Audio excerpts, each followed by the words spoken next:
Hello, magandang hapon mga ka-farmers. Ito yung tuko na nahuni sa bahay namin. Ayan, hinuli ko.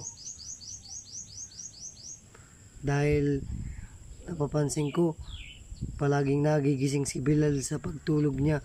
At saka medyo delikado na din dahil baka makapunta sa mukha ni Bilal. Kaya pagtulog, ayan mga ka-farmers.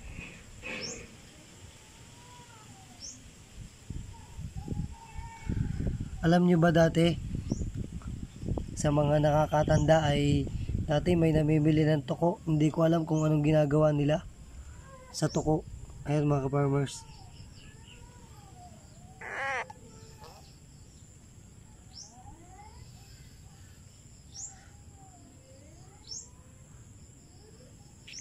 Dalawang tuko. Itim na itim mga ka-farmers ang bunga nga niya. Pero alam nyo ba mga ka-farmers, ang tuko ay nakakatulong sa bahay sa pagkuha ng mga insekto o kaya sa mga butiki. Ayan mga ka-farmers, ayan. Nakakatakot ang itsura niya. Ayan mga ka-farmers. Pero papakawalan ko din ito, hindi ko ito papatayin mga ka-farmers.